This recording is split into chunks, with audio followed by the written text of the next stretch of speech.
Good evening to everybody. Good evening to all Nigerians.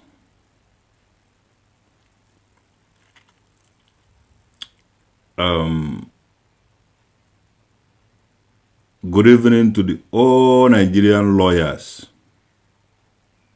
and all Nigerian,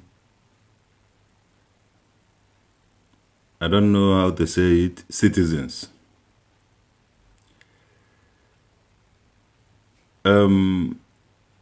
Nigeria is a legally Christians, Muslims, and traditional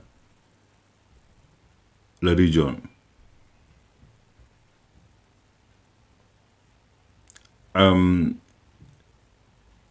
Everybody have to respect each other. To the Zion legal teams,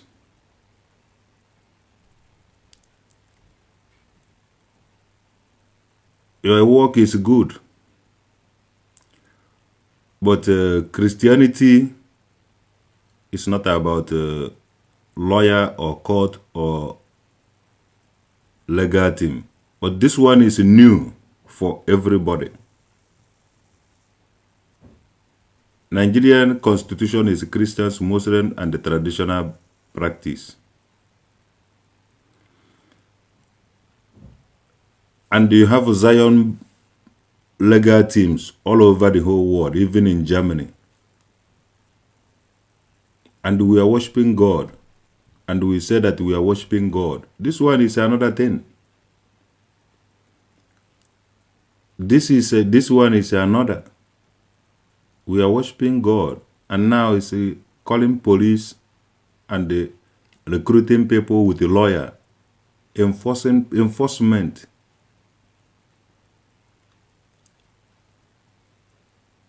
I don't know how that will be, but if you come to my comment section here, because I am not a Zion member, and I want to be me, without any Zion people attacking my page, because I will work with the Muslims. I have to. I must to. I have to work with them. I will not work with you people, you Zion people. I will not work with you people. And I want to remain who I am without anybody attacking my page or insulting me. I want the legal teams to know that the Ebuka Obi have to address also the Zion members. They should respect other religion, other people. That is how, because this is fighting, it's war. This is not the Christianity that we know. Or looking for trouble, or because you people are legal teams, and people can. This will make Christianity to look like. It will make Christianity or to make Zion to be like war people or violent, aggressive people or trouble people. Because they will go to the people's comment section and hacking people's page and reporting people's page and using the names of the Zion to be intimidating people. And when you react, the legal teams will come and defend them. Even the legal teams will put the ordinary people, ordinary Christians, we will put them in problem that they will not come out. The Muslims are very good. I surrounded myself with the Muslims. I live with them. It's better to live in the house of Muslim than to live in your house. I will never know intimidation. No intimidation. This one is showing you who your brothers is and who your relatives is and who you have to associate with. I respect the Nigerian Muslims. Till death, I respect them.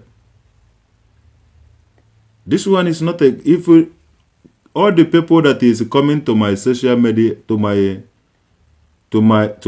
comment section and intimidating me and doing every kind, Igbo Christians, I will not bow down to you. I remain who I am. I will work with Nigerian Muslims, with Igbo Muslims. I will work with them because I understand their feelings and we understand each other. Many people who looks like me, they are Muslims. So, I will not be intimidated by legal teams. I will write a letter to Miet Yala.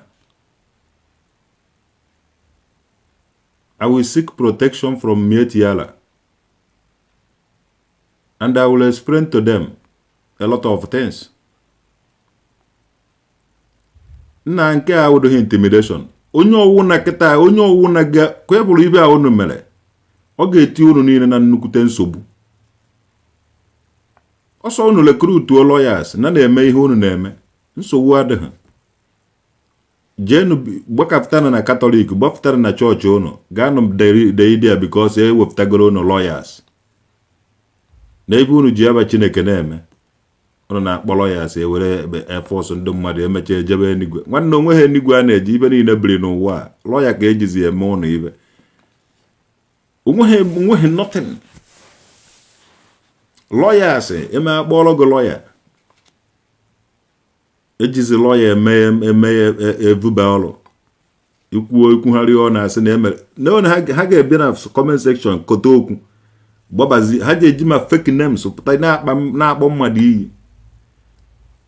Unu ga-agwa Ebuka Obi ya kwuzina against omenala na ọdịnala. Ya focus on Christianity. Ya kwuzina about ma ndị mama ewata ma ya kwuzina ihe awo omenala ndị mmadụ ka ọ na-ekwutọ. Nigerian constitution with Christians, Muslims and the traditional belief. Inweghị ike ịfụ ka ndị Yoruba pastor na-eme ihe nke ụna agaghị adụ iche. Ụzụ na-amụ ha agba oge na ọ na-egbu anya n'ọdụ. Ọsọ ụnụ ma akpọ polisi. Nwa anwa jee ugwu Hausa ma o jee Gambia ma o Senegal nọta. Nna ụnụ agba ọsọ ụnụ agaghị ndị Yoruba na ebe ụnụ ga-ebi because m ga-eji na machi juo everywhere. Respect ye na onwe ụnụ. Ọnụ ka ndị Hausa na ndị ihe a nwe lawyers. Ụnụ ndị Igbo na-eke ike na ahụ ndị Igbo. Ọ bụrụ na unu siri ike, were na ike unu ahụ jee Abuja. Were na ike unu ahụ takụrụ ndị Hausa. Were na ike unu ahụ takụrụ kene ndị Fulani. Unu siri ike, unu na-akpọrọ ya akpọ polisi. Kpọkenere onye Hausa polisi ma ọ kpọkenere onye Fulani polisi. Gbakene onye Hausa akwụkwọ na court ma ọ gbakene onye Fulani akwụkwọ na court.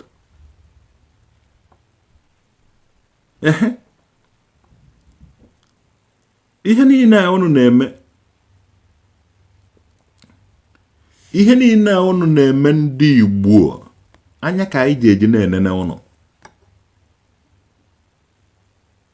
Yes. Ọ bụrụ na unu siri ike, onwe onye siri ike jee na challenge. Buhari agaghị secondary school mana ọ chere unu. Ndị niile na-enwekọ, ndị niile ndị na-achị unu agaghị school too much. Mana unu na-agụchacha school vụrụ amị vụrụ ihe a na-akpọrọ ya na-emegide ụmụnne unu. Nwanne ọnwụ school ka unu na-aga. Ife unu na-eme wu intimidation. Unu ji Nigerian police na-anakọrọ ụmụnne unu ife. Na-etikọ ụmụnne unu egwu n'ime. Ịnọkọta asị mmadụ na a na-eje enigwe. Na a na-eje emepe enigwe. Onye ahụ kwuo na onye kwugharị ọ na-ewere kpọrọ ya police kpọrọ ya lawyer.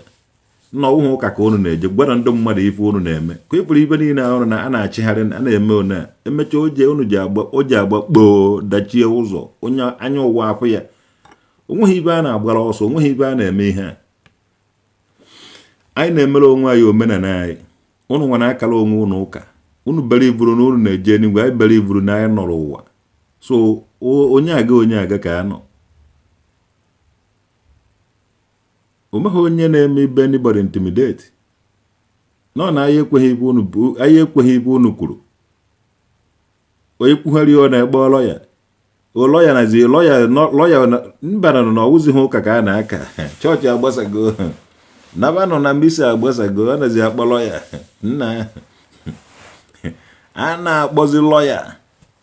Nwanne ọka mma na njele nga ka nsoro na ndị jele nga na.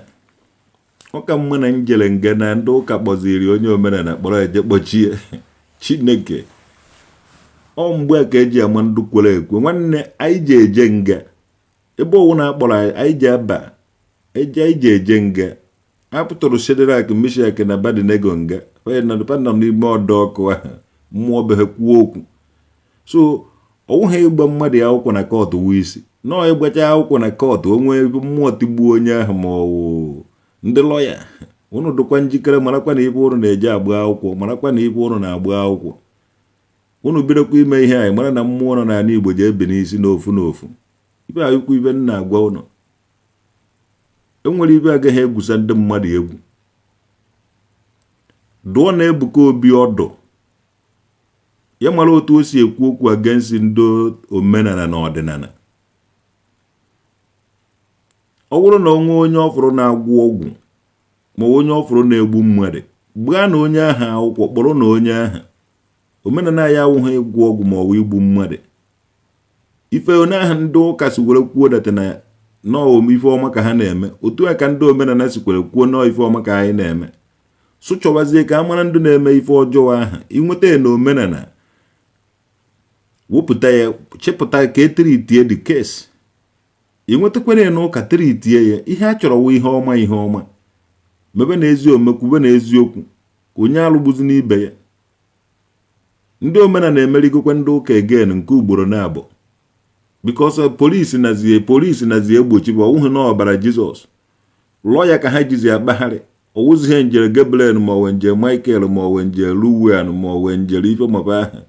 Onwekwe ibe kwuru na-alụ ọrụ ọkwa ndị mmadụ ka ha ji replace ibe ahụ. Enwere ike bọsị ije eje enigwe amafụ gị isi jebe enigwe.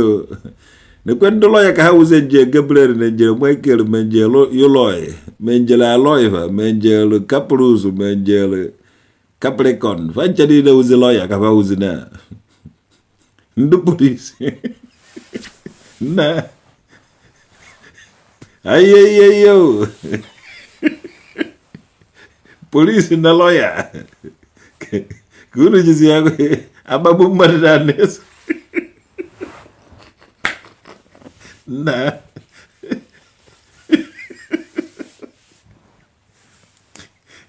enwe anwa buru moto nye onye amagha anya moto.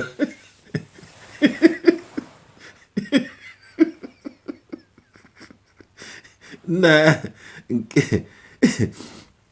nwanne agbago lọya. Jekwenu Ebuka Obi agwakwana unu na ọkwa ha unu jee na-achọ okwu. O kwukwara ya ekwu. Ọ sị na ọkwa ha unu jee na-achọ okwu bịa na-ekwu na akpọrọ lọya. Ọ gwụkwara ya unu agwaghị ya. O kwukwara ya ekwu gekwe ntị. O kwukwara ya ekwu na ọkwa ha ebe unu jee chọọ okwu.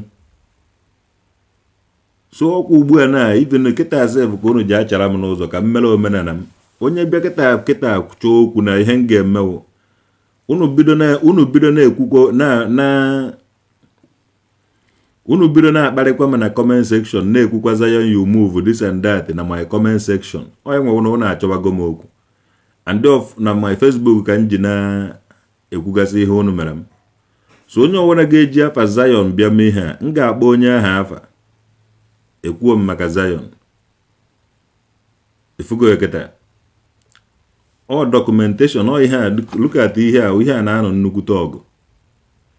Onye ọwụna ga-eji maka onye ọwụna ga-abịara na comment section dee maka ndị Zion a, ekwuo m maka ụnụ. Mana as long as na unu edekwughị maka ya, egaghị m ekwu maka ụnụ. Mana unu abịakwa na-agbaka my territory. Mgbe unu kwuru maka ihe m na-eme, ọ ihe anyị na-eme, ọ mgbe unu kparịara ndị ichie be anyị, ọ ndị nna nna anyị, mụnwa ga-abịakwa idefend ha. So unu nwere dimkpa, anyị nwere dimkpa. Unu nwere people, anyị nwere people. And ka ngwakwo unu agwa mmụọ be anyị niile, most of them they registered under corporate affairs.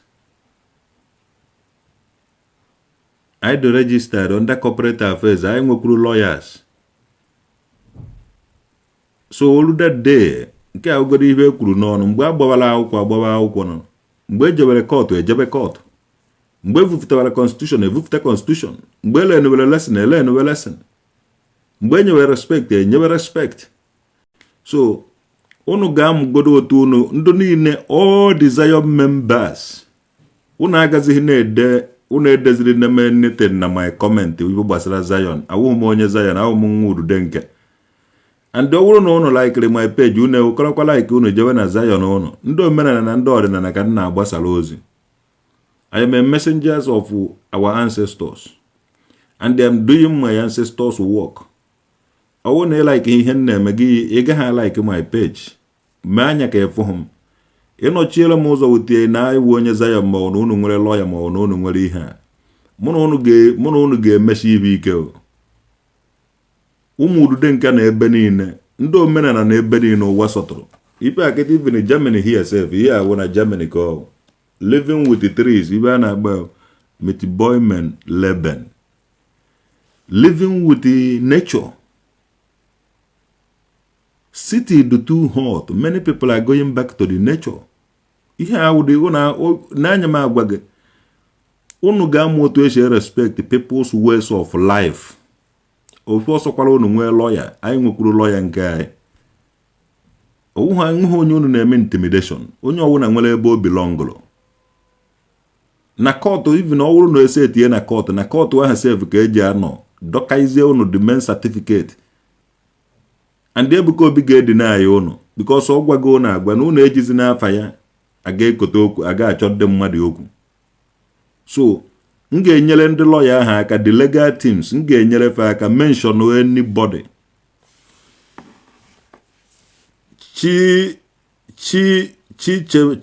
Chichebelu eze Chinonso m ga na-akpọga afa ka Ebuka Obi nwee ike ịkpọga afa na microphone gwa gị m ga-etikwu m ga-enye aka na-agba ụlọ afa ndị Zion ndị legal team ọnụ Chichebelu eze Chinonso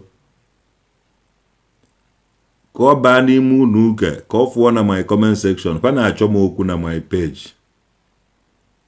Nigerian constitution mere ya allowed ka anyị na-eme omenala anyị. African constitution mere ya allow ka anyị na-eme omenala anyị. World international communities mere ya allowed ka anyị na-eme omenala anyị. So unu ekwezina ka anybody si na Zion pụta na-akparị na my page. Ọ gaghị end good. So ana m ayọ unu ndị legal teams ka unu track onye a Ebuka Obi chọpụta onye ahụ chọpụta na onye ọwụ ọdịnala ga-adị ndị ọdịnala ọwụ nwa nwe page ma page ahụ fọ ndị ọdịnala page ahụ page ndị ọdịnala eji page emere ndị eme ọdịnala advertise page ya pụrụ ojegodo America ọdịnala jere America page ebe ọwụ na page eruo na ọdịnala ruru ebe ahụ. So onye ejizi n'afa ndị Zion na-abịa ekwu okwu na page ma ikwubosi ọwụ na onye ọwụ na ji afụta ebe a kwukwu okwu maka Zion unu ga na-anụ Zion here ka ndị legati nwee ike ige ntị. In short, I like m ibe na-eme no I learn how to turn everything to good. So ndị legal things unu ga na-monitor my page na-agụ no comment section ka unu na-afụ na-akpọkọrọ members unu na-akpọkọrọ unu kpọkọrọ ha na-adụ free na-agala onwe m enweghị m problem mana ọba bido na-akparị na my comment section na-agbachanye m enu ebido nnụbụ ọga ndị nnụbụ ọgụ na ịpụrụ otu ọgụ m dị nnụbụ ọgụ a na-akpọ polisi a na-akpọ lawyers ofu onye anaghị ejide ma ana m ejide mmiri doro edo gbalụọ ya ma ifeda wuo onye amị ọ na-akụgo ụtarị ofu ebe ka ọ na-akụgo ụtarị ọ chọrọ ịkụgo 10 ebe a ka o ji akụgo 10 ahụ o je ha wee kụọ gị ebe a ịsakwa nke anọ sọsọ ebe a ka o ji akụgo dị 10. Nnụwa ọgụ iji akparịrị polisi ma ọ kpọọ amị ohe kpọrọ ya onwe onye Zion jebe a edekwa ibe na comment section ma na free ndolega team ga-ewere gị chere ka ngozi ga-ebe kwuru okwu so adukum happy for ndolega team ọmaka mere unu ndolega team Chineke ebube evangelist Ebube gere ntị ka unu ebe ka m hụrụ the team. What we have decided to do today is to add to our mandate that if you are a blogger or if you are being paid, we don't want to know what you are. But before you open your mouth again to mention Zion Ministry or Ebuka Obi, you better seek advice from your lawyers. Zion, Ona alu onye tichalo. To the glory of God, before you are the Zion legal team. You can remember that sometime last year, in following with the vision, the mission, and the calling of our beloved prophet, he called the Zion lawyers together to assist him in doing the work of God. Like you know, the mandate of the Zion lawyers is to help the less privileged poor Zionites who have cases in court. Our daddy will fund us, will provide free legal aid to you. Also, members of the society, like you know, even before we were formed, our daddy used to hire lawyers to go far and wide and assist people in prison. Now he has brought us closer to him to assist him in doing that job.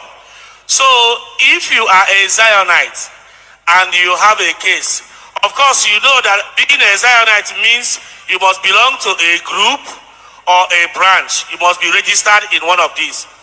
Your admin will identify you to us, and your leader, if you belong to a group, will identify you to us. And in that way, we'll present your case to our daddy, and once we have approval, we will defend you free of charge.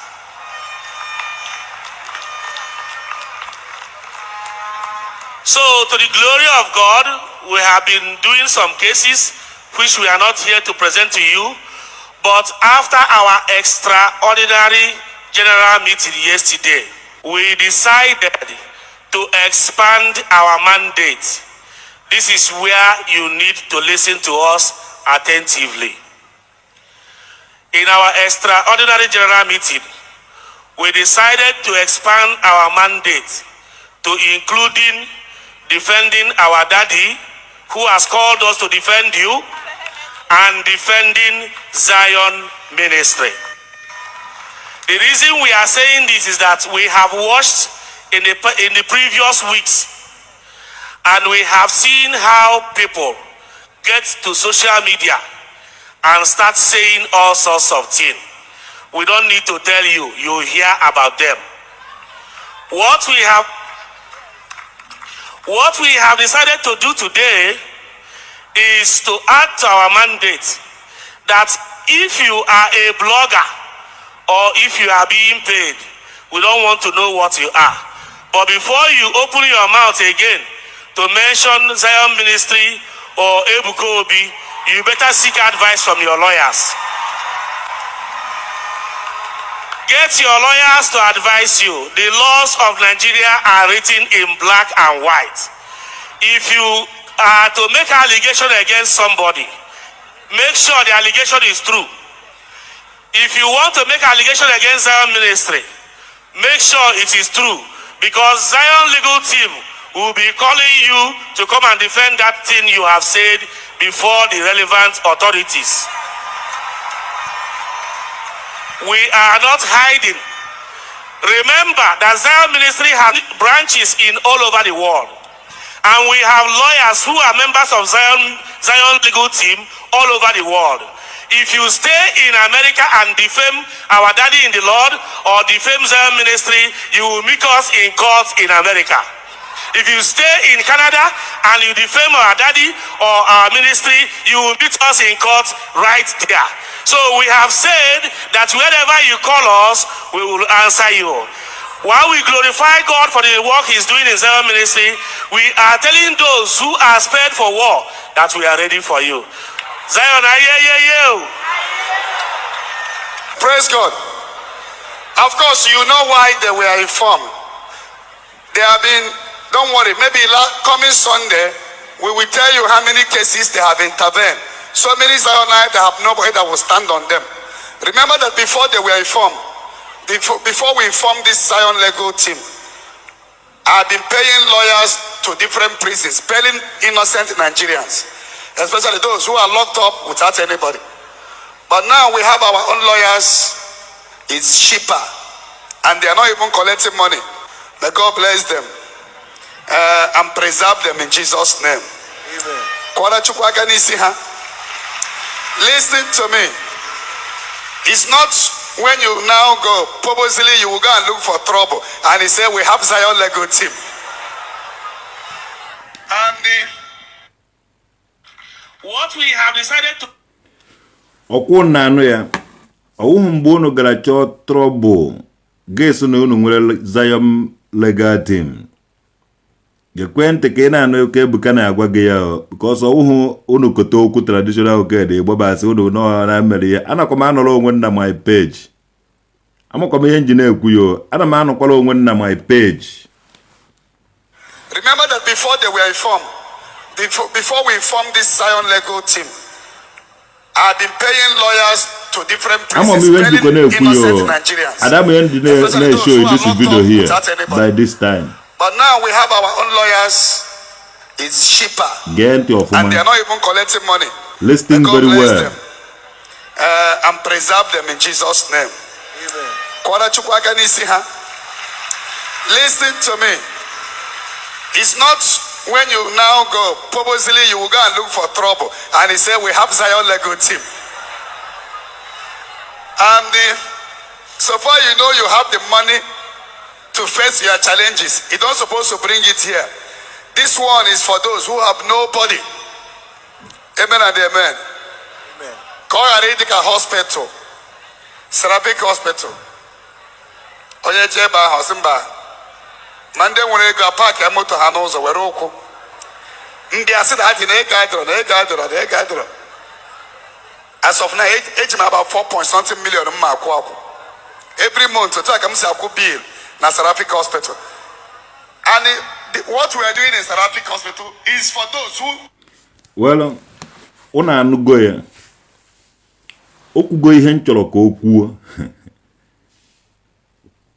Ka unu hafụ iti ya na nsogbu. Okugo ihe nchọrọ ka o kwuo. Ka ọ gwago ya unu. Owuhi ije chọọ tradition. Ana m anọrọ onwe na my page na-emere onwe m ihe m. And owu na ọ na-akpọzighị m afa. Okwu na ụka bụ gaha na-agba ụna afa. And owu na ọ na-anaghị akparị ndị eze ndị omenala anyị na-akparị ndị nna nna anyị na-eme ihe a. Agaghị na-agba ụna afa. Kwari na onwe unu ugwu ka ugwu unu were dere ụnọ n'ofe eji atụrụ mmadụ ka eji atụrụ onye ahụ. Nigerian law, Nigerian constitution with Christians, Muslims and the traditional people.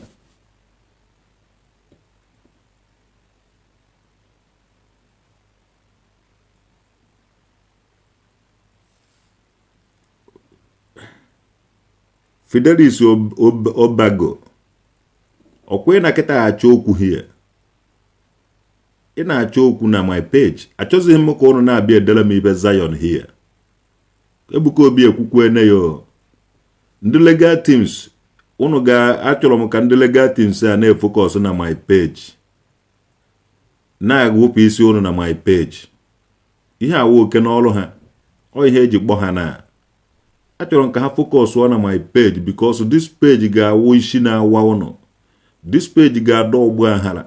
Ịpụrụ ọdịka court ọwụ n'unu nna ya maka onye unu na-agba akwụkwọ. Maka onye unu na maka onye unu onye ka unu. Unu respect yo onwe unu. Omu traditional ngeri. Awumo ono n'oche eze ndị ancestors. the only one left in that ancestral house. And I made those see the place. In a go a better place. So those people who criticize Amazon, you are tata. And I stand in that 3,000 years of history. When no nyacho go onye cho bakuwa monya hanya. Onye woman say ye monya he was so. Uno bolo ya chifutara mo lawyer. Uno cho court wa ye jebe court. Elu ebe with the Nigeria constitution. E wofti heni na unu na ede na my comment section. A lot of intelligence in Goku here. Watch this video now. Watch this video. We know they don't have. Like mad. We've been send there na WhatsApp. Can I send there na WhatsApp group? Na WhatsApp. Oh, don't worry. Kono choliti ngono nanso. Ihe ni na ana document all those things. Kono choliti ono choli vufto ngono. Send.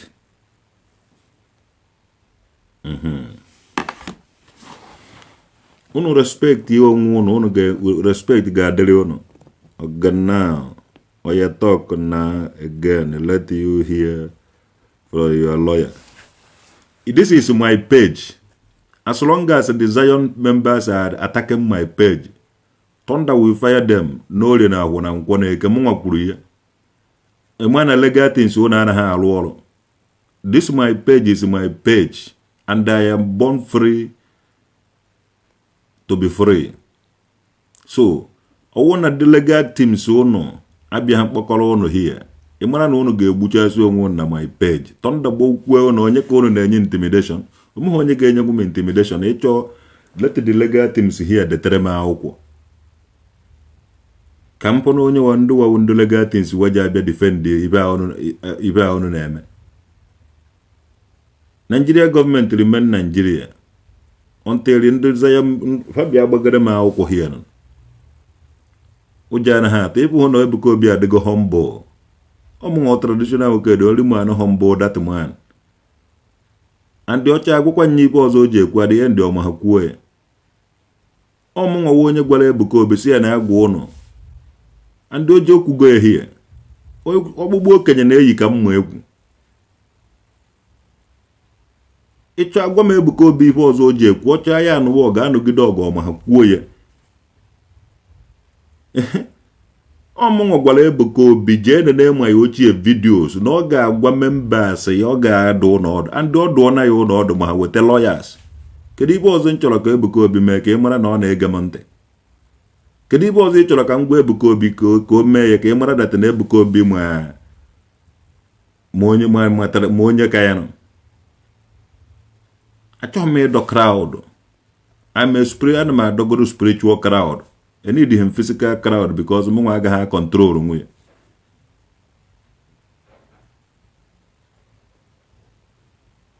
So, humble the man the humble. Baye gwa ụnọ uhe ebe gacha okwu outside echọtazi okwu ebe asị na ị nwere legal team. No, ọ gwara ya ọ na-agwa. So, adịghị ebido na blọk ụnọ. Ka ụnụ je kpọọ legal team ụnụ si ya na m blọk ụnụ. Onye ọwụ na zuzuru ezu hie ma blọk ya. Ndeje. Ụnụ je eje ka ụnụ dara akara arịma ma ụnụ ahụ ije belong ije register. You do register the lawyer je defend the go. Nah.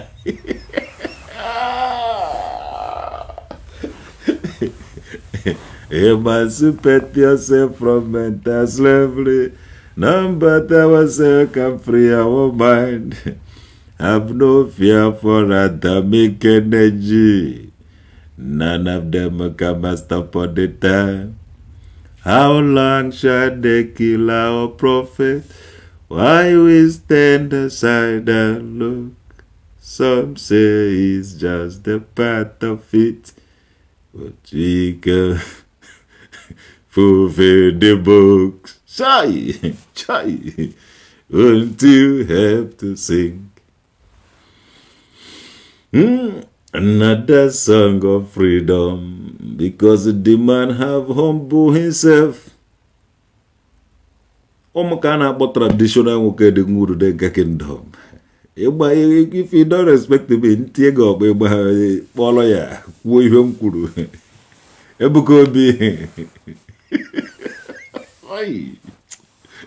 In short, he goes a good nantorogo. He goes a good normal torogo.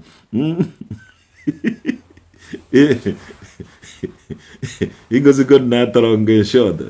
A big one to check up on beg. So whenever Veja Kotoku outside. Because he never onyo na mavulu liekita ija so na igbo kwara agwa. Onyo na mavulu kita Attire na iga so na igbo kwara agwa Veja na choku. So igbara go onwe gu nwanne nwoke. Continue your Owurugoda arrange na owu arrange nke owu niile me continue doing it. Na mo traditional okay dia go my way. Ikwu go ibe an choro ka ikwu. Number 1 igbago police. Gosi na inweghị ike iji Holy Ghost fire kwatu traditional okay no police ka ije eje kpọrọ. And number 2 echefutago lawyers. Gosi na njere Michael mo where the angels niile anyị na-agba ahụ.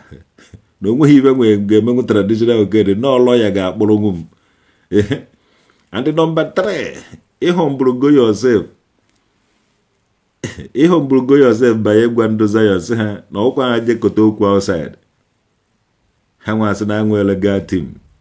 So ka m gwere disi 3 rank na ama ka ebe enyere m 1 2 3 eweletazugo akara zugo m akatazugo ewelezugo m ihe na atọ ozugoro m ozugoro m enweghị m ike short ka hapụzie ego ka hapụzie ego ejeghị m anụsazigo ọgụ egeghị m agbakwa gị saga ka m nwa move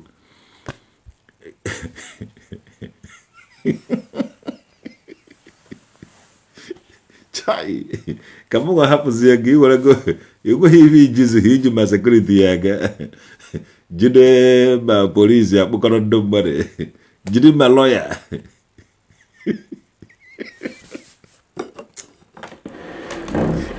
Even in now, you have military force power, police power, lawyer power. So, even in now, we have power because it can shake you go, but so what is the cause of be a new audio? So, why do be a new one? No,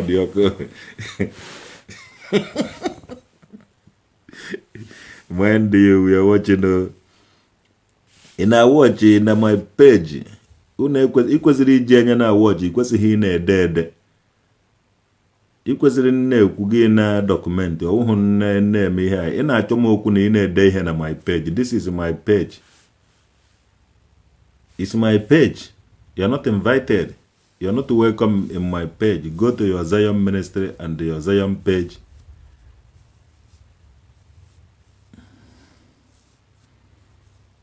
Why if involving lawyers? O gosiri na ọmụ winụrụ. So onye winụrụ na nwanne bịa na ka anyị je celebrate where this winning. Onweghị lawyer mkpọrọ, onweghị police mkpọrọ, onweghị anybody, onweghị anything mkpọrọ. So onye Ejike Valentino ka ahụ emerikwana ahụ na Ishi emeri and I jizikwu media. So when I ekwu na anyị meriri anyị ga-ejikwu media na ekwu na anyị meriri ọkpọrọ police.